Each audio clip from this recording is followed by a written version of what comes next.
Сьогодні згадаю одну давню біблійну історію, в центрі якої буде чоловік на ім'я Ахітофел. Це часи царя Давида, 3000 років від нас, 3000 років тому. Часи, які показують, що люди залишаються незмінними, в тому, що не так часто можна знайти людину, якій можна довіритись. Особливо, коли це касається політики. Це був час, коли Ахітофел виходить на сцену і попадає на сторінки Біблії. Час, коли син Давида, Авісалом, робить заколот і бунт, щоб скинути вже такого немолодого чи старіючого свого батька з трону і самому зайняти цей трон. А Авісалом був, напевно, першим таким зафіксованим прикладом такого політика-популіста. Коли батько царював, він знаходив можливості, щоб зустрічатися з людьми і їм обіцяти такі захмарні гори. Знаєте, ось при батькові так, а виберіть мене, і ось всі ваші проблеми будуть рішатися. Мені здається, що в Україні таких політиків досить багато і не швидко народ буде мати мудрість, щоб не йти на такі ось обіцянки, які просто нас ведуть за ніс, щоб людина хоче використати нас, щоб дорватися до влади. Ось таким був Авісалом. І дійсно він через якийсь час зробив так, що його рейтинги в країні росли, і він побачив, що в ньому є підтримка, і ось він робить заколот. Робить заколот, щоб, тоді, коли були часи царів, це не було виборів. Цар правив все життя. І Авісалом робить заколот, щоб скинути свого батька з трону. Друга книга Самуїла, 15 розділ, 31 вірш. Коли ж Давидові повідомили, що і Ахітофел серед замовників за Авісаломом, то Давид заволав: «Благаю, Господи, перетвори Ахітофелову раду в ніщо». Заколот стався, Давид бачить, що піднявся бунт, є люди, які з зброєю підтримують Авісалома, і Давид тікає. Тікає, щоб зберегти своє життя і тих, хто лишився йому вірним.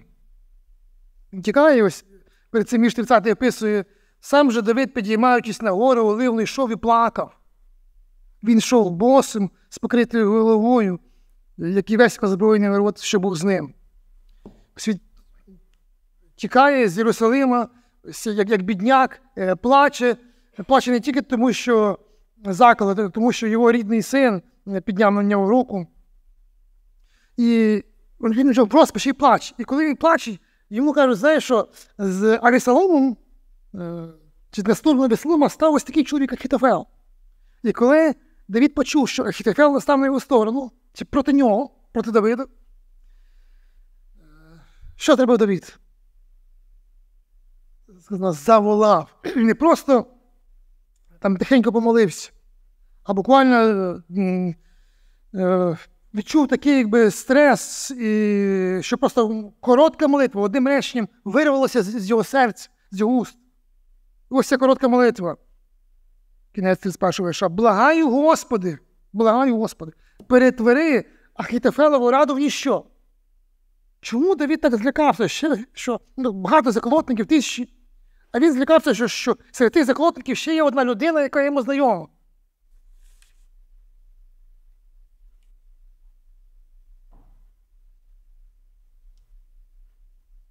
Кінець 16 розділу, так сказано про цього Ахітофела.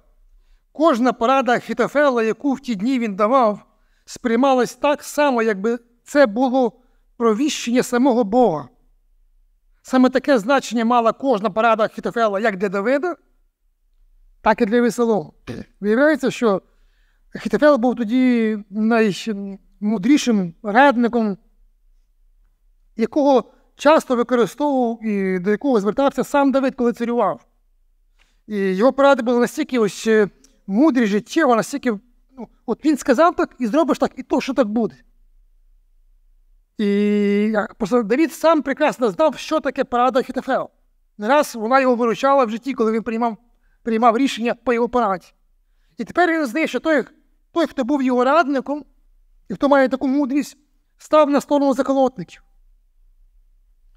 І розумію, що якщо тепер він буде радити, то цей заклад має фактично майже всі шанси на успіх. 15 розділ, вірш 12.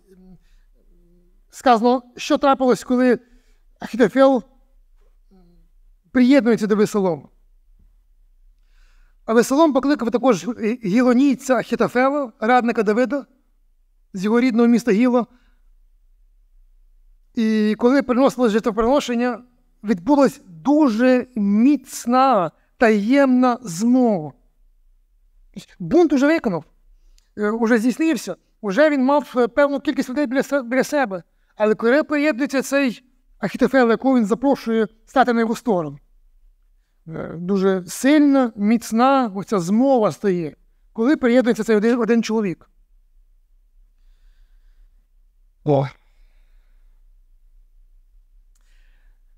Крім цієї короткої молитви Давида до Бога, щоб Бог зруйнував поради цього зрадника, є декілька псалмів, які написані Давидом, і це такі вже не короткі, а довгі молитви Давида.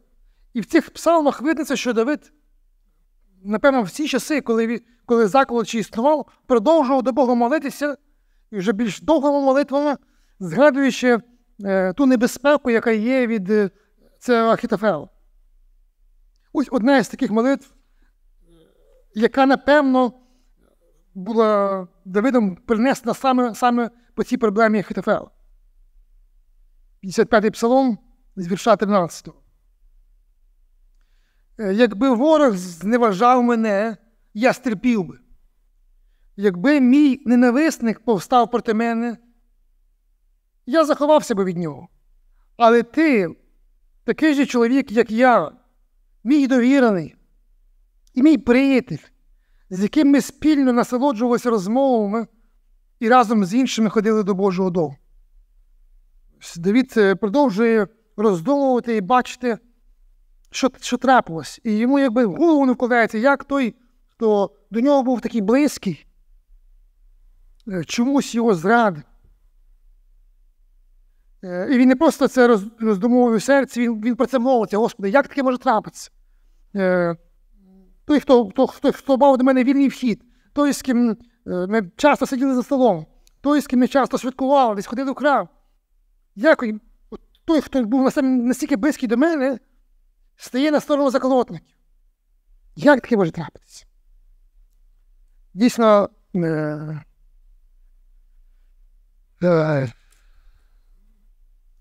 політика і зараз може приносити такі ось незрозумілі сюрпризи. Але з одного боку, якщо ми візьмемо слово радник, то стільки треба змін провести, щоб з слова радника появився термін зрадник. Що треба? Всього-навсього додати одну букву перед початком.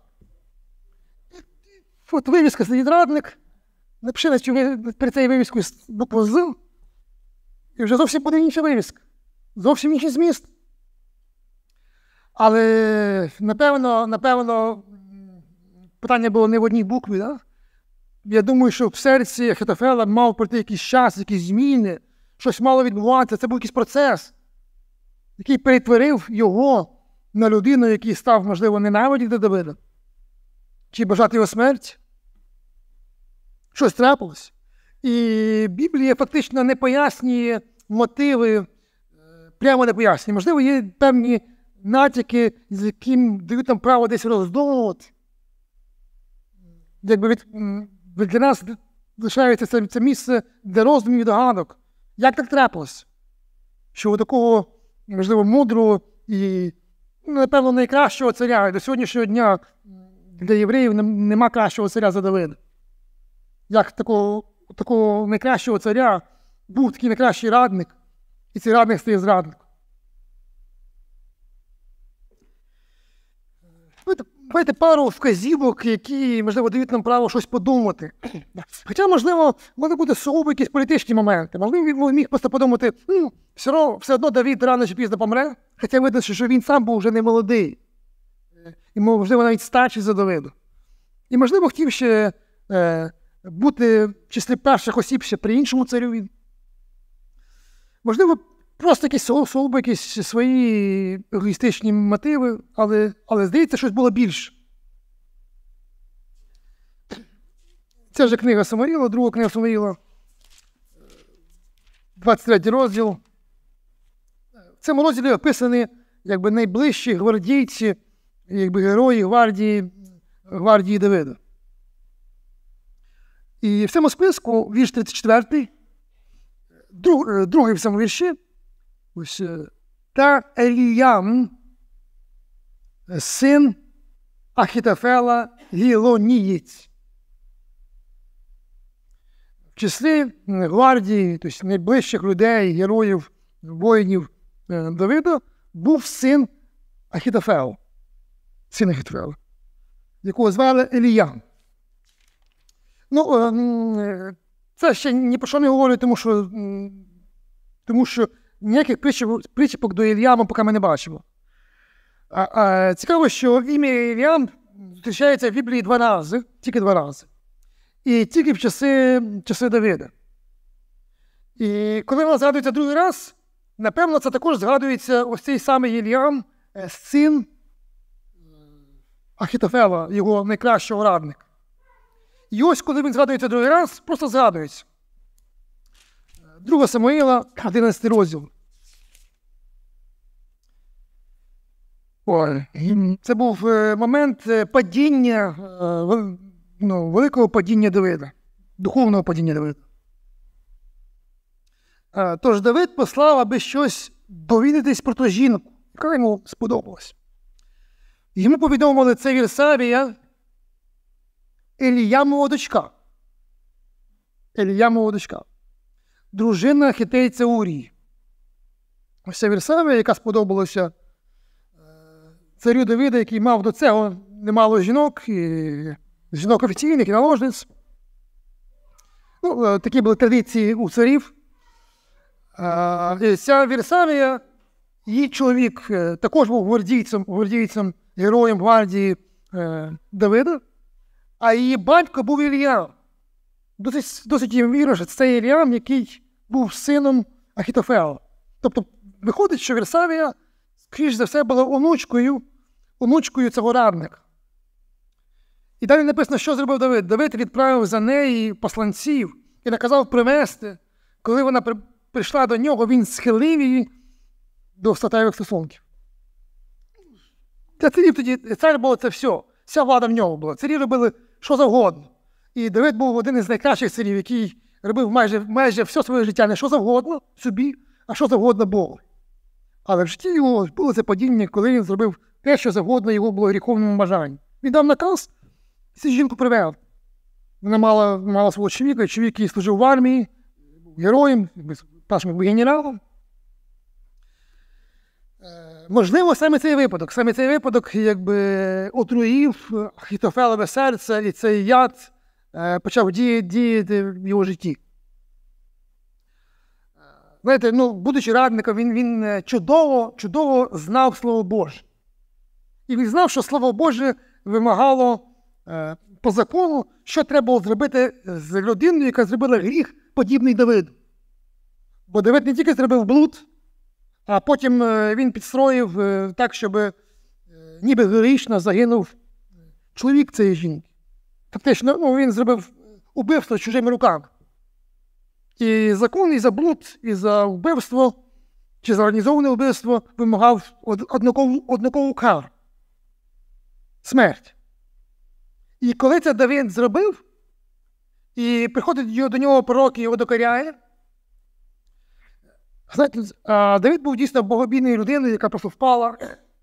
І коли пророк його докорив, Давид щиро кається, просить Бога пробачення. Що робить Бог? Що робить Бог? Бог його просто прощає. Просто прощає. Думаю, що це рішення Боже не сподобалося Ахітофелу, який би хотів, щоб за його онучку, за його такий знатний рід, вона була знатного роду. Її чоловік генерал, її батько генерал, нашими термінами дід найвищий радник в країні.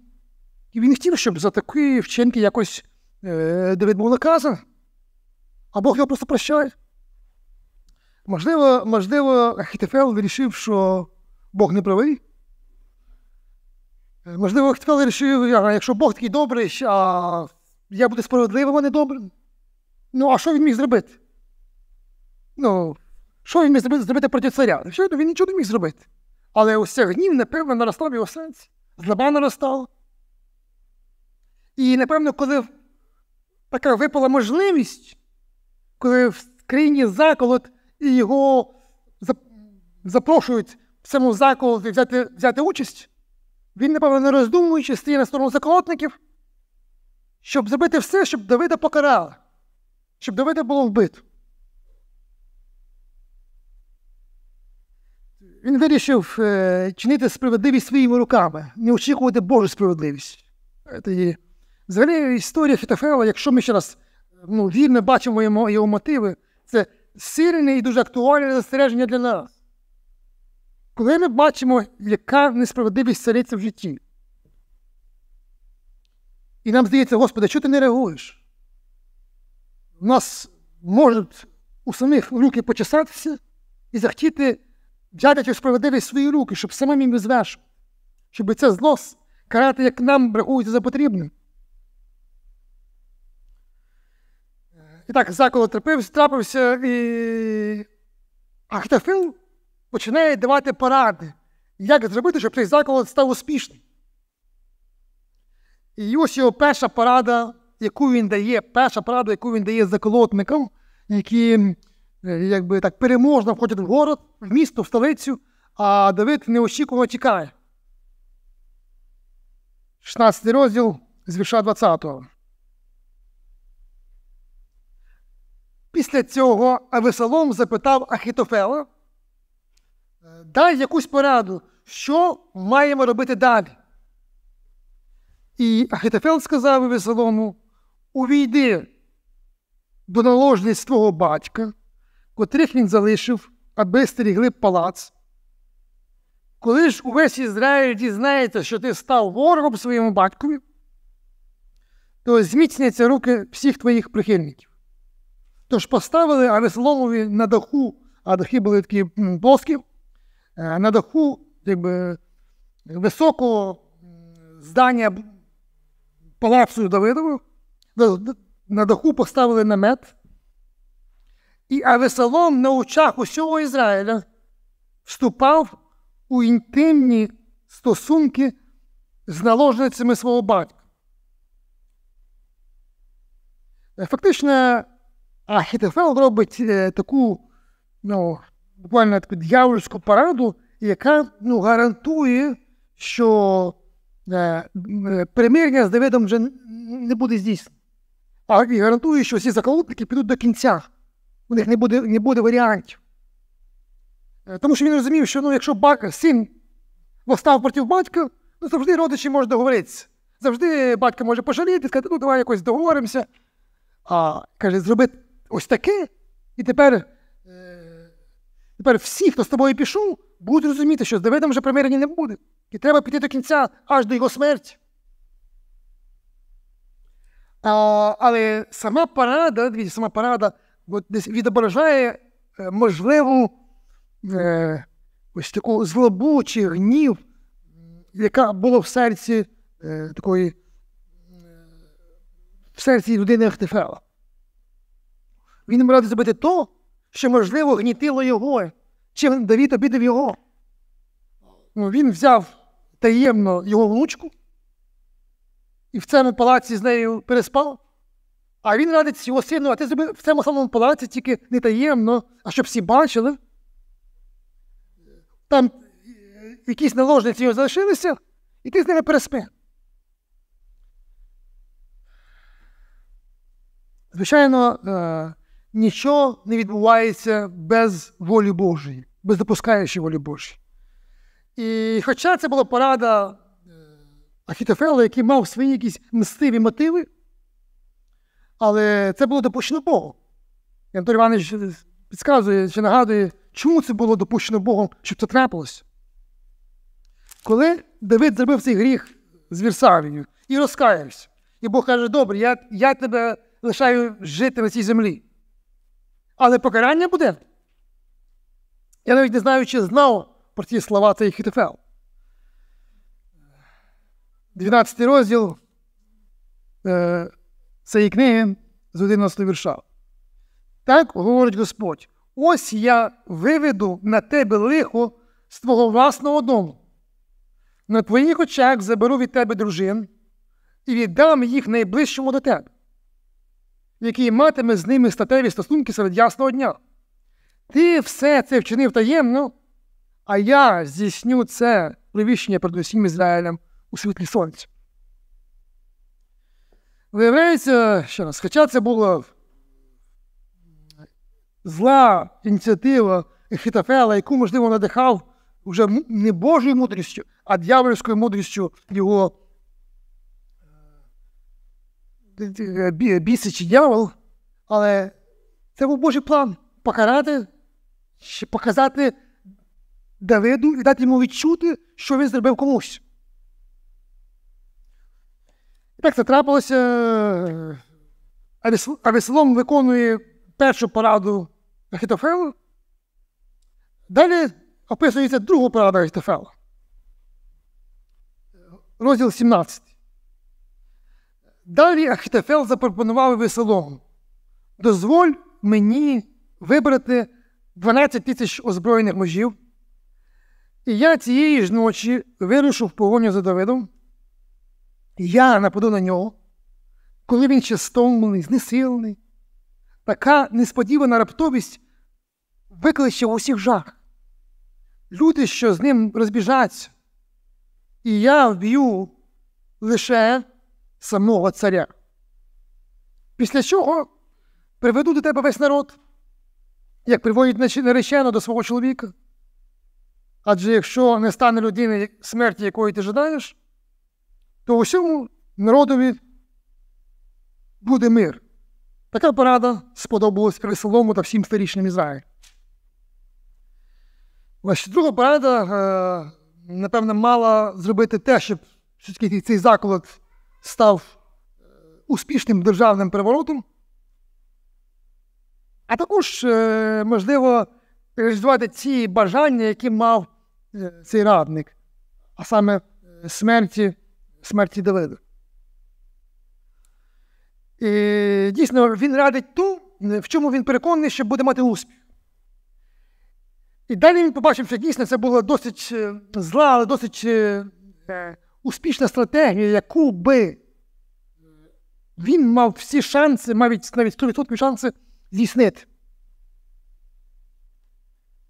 Він розумів і прекрасно знав Давида, і знав, що Давид після такого, що трапилося в розпачі, це неочікувано, син зробив заколот, він втік, він був не готовий давати відсіч. І ось саме раптовість моменту і знання серця Давида, що Давид буквально, можливо, зараз плаче, а він таки плакав. Він був ще раз не готовий воювати, він був розбитим серцем. Гарантувало, що мало статися так, як Ахітофел порадив. Він би пішов, всі б розбіжались і приніс би йому голову Давида чи тіло Давида. Але про що молився Давид до Бога, коли він дізнався, що Ахітофел став зрадником? Він дивився, що Бог зруйнував раду Ахітофела.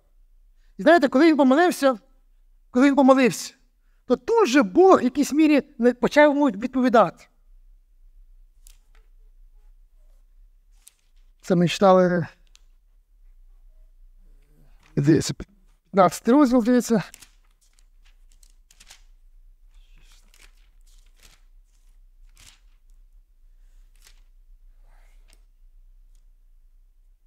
Розділ з 32 вірша описано, що трапилось зразу ж після цієї молитви Давида. Коли ж Давид піднявся на вершину гори, де зазвичай поклонялися Богові, і йому назустріч вийшов Хушай із арки, в розірваному на собі одязі і з порохом на своїй голові, і Давид сказав йому: якщо підеш далі зі мною, то будеш для мене тягарем.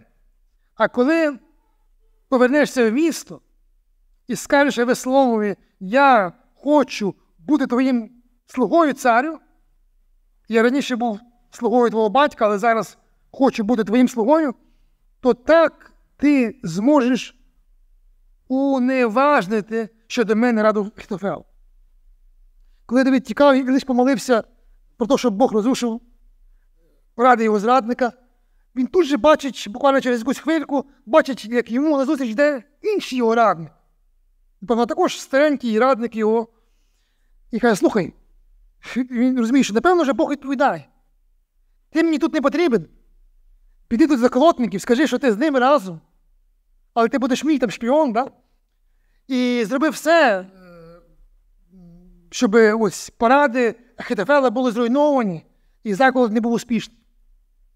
І ось цей момент, коли Ахітофел радить: дай мені 12 тисяч воїнів, і Давид буде мертвий, в цей момент ця порада всім сподобалася. Але Бог відповідає чим? 17:5. Але Авесолом все ще сказав: прикличте ще і аркійця Хушая, послухаємо, що він скаже. А Авесолом згадує: слухай, ну хорошо, в мене ще ж один радник є. Якось, нечемно, що я з ним ніколи не раджусь. Дійсно, твоя порада чудова. Але давай закличемо ще одного радника. І то радник приходить і каже: слухай, все життя поради Ахітофела були чудові. Але в цей момент вона не чудова. І він видумує іншу пораду. І вкладає її в таку оболочку, що вона всім має сподобатися, хоча розуміє, що ця порада зруйнує заколот. І він так малює іншу картину, каже: ні, це дуже небезпечно. Давид дуже такий суровий воїн. Давай зробимо паузу, об'явимо повну мобілізацію, зберемо все військо. І тоді ти підеш на чолі цього війська як головнокомандуючий. І тоді Давид буде зруйнований, і тобі буде плескати, бо ти зробив перемогу. Але ця порада мала привести до біди на голову Авесолома. Але Авесолому вона так сподобалася: о, я тут буду на чолі, я буду главним генералом, буде перемога, і він на неї згоджується. І ось така фраза є в Біблії після цієї поради, на яку згоджується Авесолом, 14-й вірш. Тоді Авесолом і всі мужі Ізраїля сказали: порада аркійця Хушая краща, ніж порада Ахітофела. Однак все це було визначено Господом, аби добра для Авесолома порада Ахітофела була відкинута, оскільки Господь вирішив спровадити на Авесолома загибель. Ось що робить Бог. Ось що робить молитви. Просто коротка молитва, одним реченням перенесена на Давида. Була почута Богом. І Бог почав діяти, пославши на очі Давида цього радника, пославши його туди в стан ворога. Тому навіть і зараз, коли в світі такі заклади, ми думаємо, ми так собі думаємо, є якісь там таємні ложі, якісь там чи масони, чи ще хтось там, вони там ще збираються, радяться, і цим світом керують. Але цим світом керує Бог. Причому і завдяки, чи через наші молитви. Ну і ще один вірш з цієї книги сьогодні, останній вірш з цієї книги. 17:23.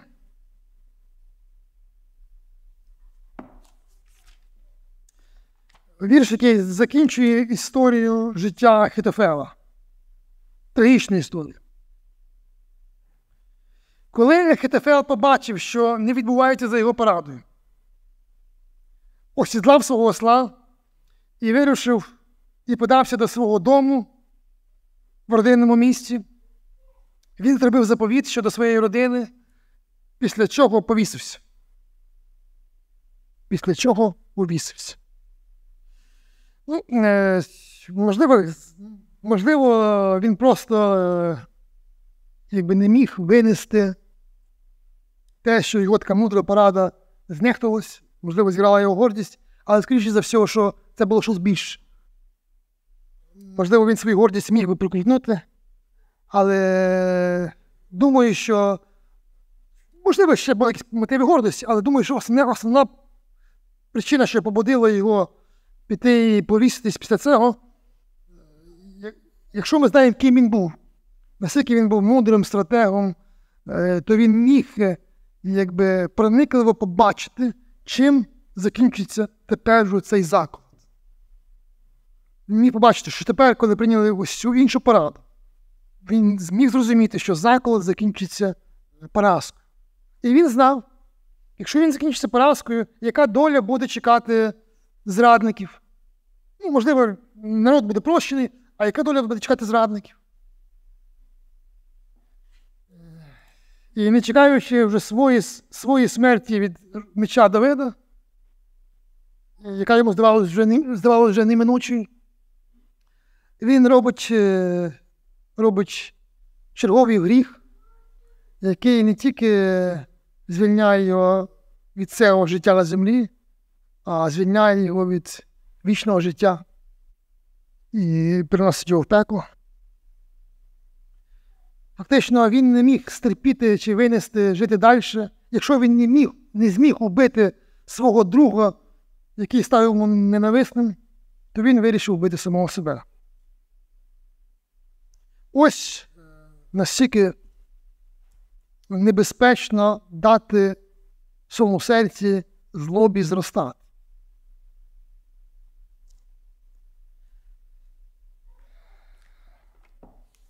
І є дуже важливий принцип притчі Соломона.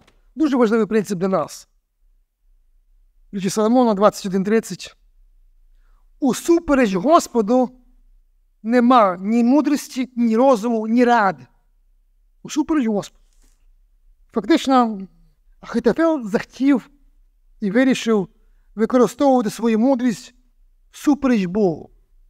А Господи, ти простив, а я не прощу. Ти вибрав Давида царем, а я зроблю так, щоб він не царював. Тобто, навіть найкращі стратегії, найкращі ради, найкращі наші життєві рішення, які ми приймемо, Господи, ні, по-твоєму я не зроблю. Я зроблю по-свому, бо так буде мені краще.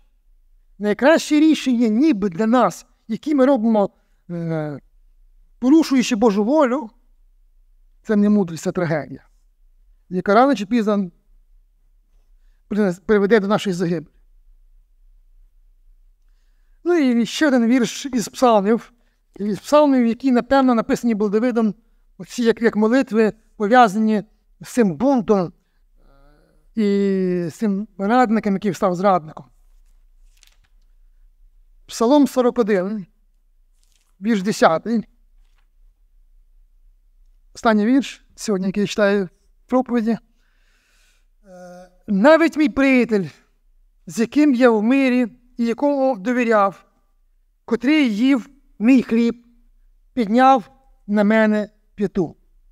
Це молитва Давида. Напевно, тут не називаються імена, але досить схоже, пов'язана з зрадою Ахітофела. Але саме цю молитву, чи цей вірш використовує Ісус Христос, коли робить перше хліболамання для учнів. Ну, перед хліболаманням для учнів, коли вони їдять пасхального ягнятка під час таємної вечері. Ісус цитує цей вірш, ось цю фразу, що той, кому я довіряв, підняв на мене мій друг підняв на мене п'яту, той, хто їсть зі мною хліб, і каже, один із вас, із апостолів, із 12, мене зрадить. От ті, хто найближчі зі мною є, найближчі зі мною, мої учні, апостоли. Один із вас стане зрадником. І апостоли тоді не кажуть, Господи, як, чи не я, хто це може бути? Петро дає знак Івану, який був найближче, дізнається, хто це? Іван питає Христа, Ісус каже йому, напевно, так не голосно, можливо, шепотом. Каже, той, кого я зараз пригощу хлібом. Тобто мене зрадить той, хто їсть зі мною хліб. І пригощає цим хлібом кого? Юду. Юда їсть цей шматочок хліба, а потім виходить. І виходить, щоб свої наміри, злі наміри реалізувати. І, знаєте, його зрада принесла той успіх, і, напевно, який моделював диявол. Якщо життя Давида Бог зберіг, то Юді вдалося зрадити Христа, продати його. І коли Христос потім молиться в саду, він приводить ціле військо, вони схопили Христа, потім осудили і розіп'яли. Але це також трапилося тільки тому, що така була Божа воля. Щоб Христос, невинний Христос, помер за гріхи наші. Воля Божа була, щоб він помер, а потім, як теж Давид писав, пророкуючи про Христа, Бог не дасть святому своєму побачити тління. Він його має воскресити. І це було зроблено для нас. Тому хай нас Бог береже і благословить бути вірними йому до кінця. І також мати благословіння від того, що Христос зробив для нас.